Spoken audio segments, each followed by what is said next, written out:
Hi, I'm TheManWhatReviews, and this is the reviewer. In my last episode, I reviewed the wrestling live events that I've been to and what I thought of them, and in this episode, I'll be reviewing what is probably my favourite PlayStation 1 game, Crash Bandicoot 2 Cortex Strikes Back. As you can see, this one is from the Platinum range, and on the front features Crash, Cortex, and then the levels Rocket, Snogo, and Hang 8. So let's look at that way. It was originally released in 1997 and takes place on a group of fictional islands near Australia. 1 year after the apparent defeat of Dr. Neil Cortex, Crash lives with his sister Coco on Insanity Island.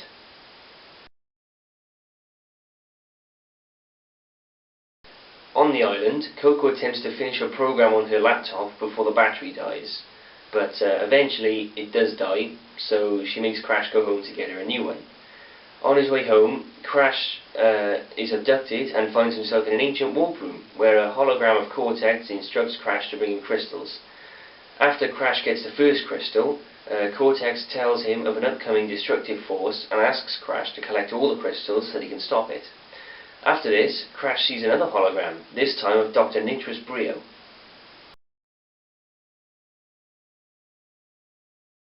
who's out to stop Cortex. He tells Crash that the Earth contains gems as well as crystals, and if Crash can collect all the gems, he'll be able to power a laser that will destroy Cortex's Cortex Vortex. He then says to Crash if he continues to collect crystals for Cortex, he will do all he can to stop him. He shows this by sending the game's first 3 bosses, which are Ripperoo, the Komodo Brothers, and Tiny Tiger.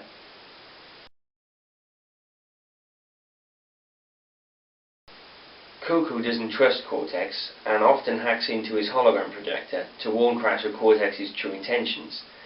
It's not until it's too late that Coco is able to reveal Cortex's master plan. With the energy harnessed from the destructive force, Cortex will power the Cortex Vortex built on his space station and brainwash everyone on Earth.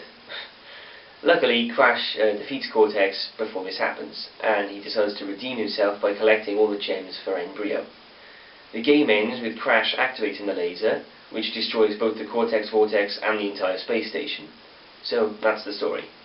The goal of the game is to gather 25 crystals, which takes place over 5 warp rooms. Each of these warp rooms has 5 doors. They're not really doors, they're kind of... yeah, but they're not really doors. But each warp room has 5 doors leading to a level, and the goal of each level is to get the crystal. When all 5 crystals are collected, the player can, after defeating a boss, go to the next warp room. Crash can attack by jumping and landing on an enemy, spinning an enemy off screen, sliding across the ground, and doing a body slam. Boxes play a prominent role in the game, and they either contain Wumpa Fruit, an Aku Aku mask with the same function as before, or lives. If jumped on, boxes with arrows make Crash jump higher than usual, and boxes with an exclamation mark cause, when hit, boxes that were just outlines to appear and become breakable boxes. TNT boxes blow up after 3 seconds when jumped on, while nitros blow up after any contact, so stay away from them. All of the nitro boxes of a level can be blown up if a green box with an exclamation mark on it is hit. Checkpoints allow Crash to return to the last checkpoint box that was open, while bonus paths, which are shown as platforms with question marks on them, lead Crash to a secret area. These areas contain boxes, Wumpa Fruit, and lives. If Crash dies, he returns to the normal level, and the bonus can be tried again. Okay, I'm going to stick the PS1 on and show you some gameplay. Yeah, right, let's start things off. So outside, straight away, you see an Aku Aku mask, a TNT, and a nitro. So I'll get the Aku Aku mask first. You can jump TNT boxes rather, and they explode after 3 seconds, so you can move out of the way. Now if I didn't have an Aku Aku, spinning this would kill me, but because I have one, it won't. So yeah, let that be a lesson to you. No spinning nitros. Okay, so here we go. Spin that guy. Oh yeah, so the attacks are, so you got spin, you got slide, body slam, and then if you just jump on someone like that, it gets rid of them. So I'm just going to do this quickly. I'm not going to make too much of it.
part of the level.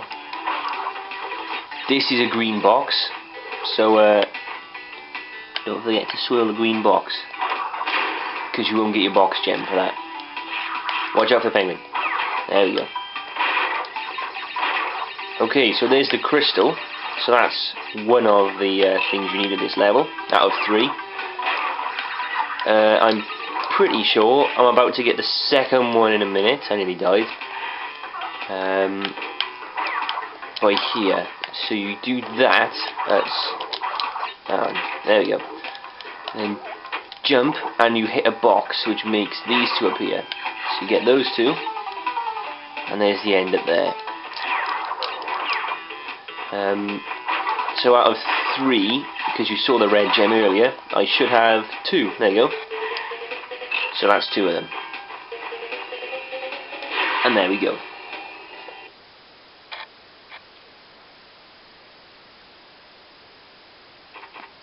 So yeah, now we're back to the beginning.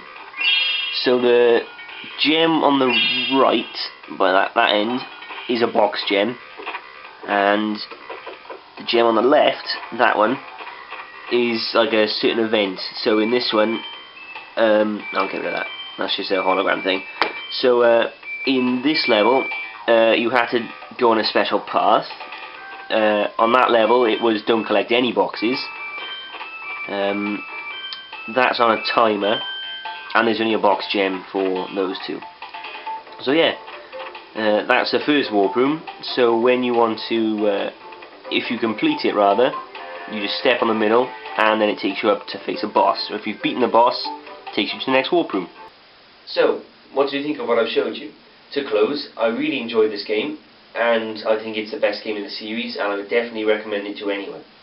So that's all for this episode. Be sure to like this video, leave a comment, subscribe to my channel, go back and watch all my other videos, and remember, you can like me on Facebook.